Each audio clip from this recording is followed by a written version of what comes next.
Megastar clarity ఇచ్చేశారు. ఇన్ని రోజులు కొంచెం ఊగిసలాడుతూ నాంచుతూ ఉన్నా కూడా ఇప్పుడు ఆయన ఒక ఫుల్ క్లారిటీతో వీడియో చేశారు. తాను ఎటువైపు ఏ పక్షమో చెప్పేశారు. రాజకీయ మౌనముద్రను వీడి జనసేనకే తన మద్దతు అన్నారు. అందరూ అనుకున్నదే, కానీ దాన్ని ఓపెన్గా ఆయన ఏ రోజు చెప్పలేదు, ఈరోజు చెప్పారు. ఎందుకే రాబోయే ఎన్నికల్లో మెగాస్టార్ ఎఫెక్ట్ ఎలా ఉండబోతోంది? చిరు పిలుపుకు పలికే వారెంతమంది? చిరు ఎఫెక్ట్ ఏంటి? కొణిదెల పవన్ కళ్యాణ్ అమ్మ కడుపున ఆఖరివాడిగా పుట్టిన అందరికీ మంచి చేయాలి, మేలు జరగాలి అనే విషయంలో ముందువాడుగా ఉంటాడు. తన గురించి కంటే జనం గురించి ఎక్కువగా ఆలోచించే మనస్తత్వం నా తమ్ముడు కళ్యాణ్ బాబుది.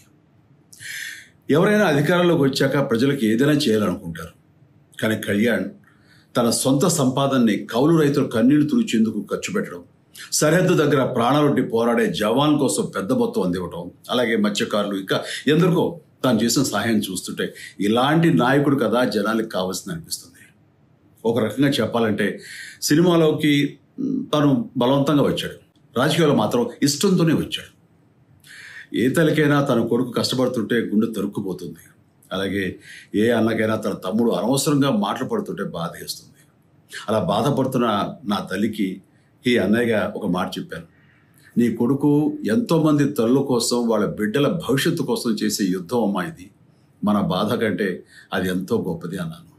జనమే జయను నమ్మే జనసేనాని ఏమి చేయగలడో చూడాలంటే మీరు పిఠాపురం ప్రజలు కళ్యాణ్ని గెలిపించాలి. మీకు సేవకుడుగా, సైనికుడుగా అండగా నిలబడతాడు. మీకోసం ఏమైనా సరే కలబడతాడు, మీ కళ నిజం చేస్తాడు. పిఠాపురం వాస్తవ్యులకు మీ చిరంజీవి విన్నపం, గాజు గ్లాసు గుర్తుకి మీ ఓటు వేసి పవన్ కళ్యాణ్ని గెలిపించండి. జై హింద్. సినిమాల్లోకి బలవంతంగా వచ్చాడు, రాజకీయాల్లోకి మాత్రం ఇష్టంగానే వచ్చాడు. ఈ మాటలు అన్నది మెగాస్టార్ చిరంజీవి. చెప్పింది పిఠాపురం నుంచి పోటీ చేస్తున్న తన తమ్ముడు, జనసేన అధ్యక్షుడు పవన్ కళ్యాణ్ గురించి. మీకోసం నిలబడతాడు, కలబడతాడు అంటూ ప్రజలకు భరోసా ఇచ్చారు చిరంజీవి. సో ఓవరాల్గా చూస్తే తాను తమ్ముడి పక్షమే అని తేల్చేశారు చిరంజీవి. నిజానికి రాజకీయాలకు స్వస్తి పలికారు మెగాస్టార్ చిరంజీవి. తమ్ముడు జనసేన పేరుతో పార్టీ పెట్టినా ప్రజల్లో తిరుగుతున్న ఇన్నాళ్ళు ఆయన ఏనాడు రాజకీయాల గురించి పల్లెత్తు మాట అనలేదు. కానీ ఆల్ ఆఫ్ సడన్గా ఆయన రాజకీయాలపై మాట్లాడుతున్నారు. తమ్ముడి పార్టీకి ఇటీవలే ఆర్థిక సాయం కూడా చేసిన మెగాస్టార్ ఇప్పుడు ఏకంగా ఎన్డీఏ కూటమికి జైగొట్టారు. ఇప్పుడు కాదు, గతంలో కూడా ఎన్డీఏ అభ్యర్థుల తరపున ప్రచారం చేశారు చిరంజీవి. నియోజకవర్గం యొక్క అభివృద్ధిని మనందరం చూస్తాం. అంతేకాదు, నాది చాలా పెద్ద కోరిక, ఆంధ్రప్రదేశ్ అభివృద్ధి పథంలో ముందుకు వెళ్ళాలి. దానికి కానీ మీరందరూ నడుము బిగించండి. మీరందరూ కూడాను ఇలాంటి వారికి ఓటు వేసి మీరు గెలిపించి అన్ని రకాలుగాను మీ యొక్క ఆశీస్సులు వీళ్ళకు ఉన్నాయి అన్న భావాన్ని మా అందరికీ, ఆ నమ్మకాన్ని మాకు కలిగించండి. చూశారుగా, ఓవైపు పెందుర్తి జనసేన అభ్యర్థి పంచకర్ల రమేష్ బాబు, మరోవైపు అనకాపల్లి బీజేపీ ఎంపీ అభ్యర్థి సీఎం రమేష్. ఇలా ఇద్దరిని చెరో పక్కన కూర్చోబెట్టుకుని మరి ఆయన వారిని గెలిపించాలని కోరారు. సో ఆయన కూటమికి మద్దతునిస్తున్నట్లుగా ఆయన ఆ రోజే చెప్పాడు. నిజానికి చిరంజీవి మొన్నటి వరకు న్యూట్రల్ ముద్ర వేసుకున్నారు, కానీ ఇప్పుడు ఆ ముద్ర చెరిగిపోయింది. కొన్ని రోజుల క్రితం షూటింగ్ లొకేషన్కు వెళ్ళి బ్లెస్సింగ్స్ కోరిన తమ్ముడు పవన్ కళ్యాణ్కు మెగాస్టార్ 5 కోట్ల చెక్ ఇచ్చారు జనసేన పార్టీకి. తమ్ముడి మీద ప్రేమతో ఆయన పార్టీకి ఎన్నికల్లో ఉపయోగపడుతుంది అనుకున్నారంతా, కానీ అప్పుడే మొదలైంది ఈ ప్రచారం. ఇప్పుడు ఈ ప్రచారాన్ని మెగాస్టార్ స్టేట్మెంట్ నిజం చేసింది.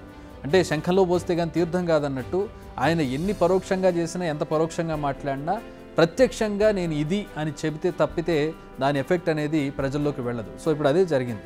నిజానికి 2019 ఎన్నికల్లో పవన్ సొంతంగా పోటీ చేశారు, కానీ ఆ సమయంలో చిరంజీవి ఎలాంటి రాజకీయ ప్రకటనలు చేయలేదు. కానీ 2024 వచ్చేసరికి మెగాస్టార్ నోరు విప్పారు. నిజానికి మెగాస్టార్కు అభిమానుల సంఖ్య చాలా ఎక్కువ. పవన్ అభిమానుల బయటికి వచ్చే ర్యాలీలు హంగామా చేయకపోయినా ఆయన ఫ్యాన్ బేస్ను క్వశ్చన్ చేయలేవు. దీన్ని బట్టి చూస్తే పాలిటిక్స్లో ఆయన ఇంపాక్ట్ ఖచ్చితంగా ఉంటుంది.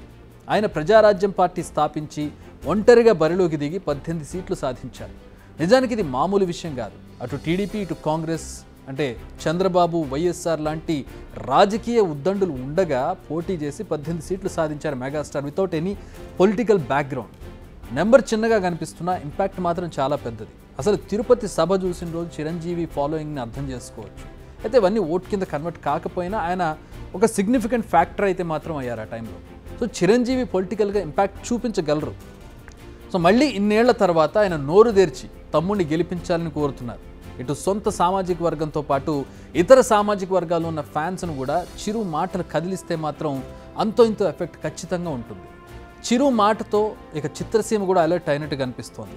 ఇప్పటికే నాని పవన్కు మద్దతుగా ట్వీట్ చేశారు. వచ్చే ఎన్నికల్లో ఆయన విజయం సాధించాలని విష్ చేశారు. ఆయనకు తోడుగా ఫిల్మ్ ఇండస్ట్రీ ఉంటుందన్నారు నాని. రామ్ చరణ్ కూడా ప్రజల కోసం పోరాడే పవన్ను గెలిపించాలని రిక్వెస్ట్ చేశారు.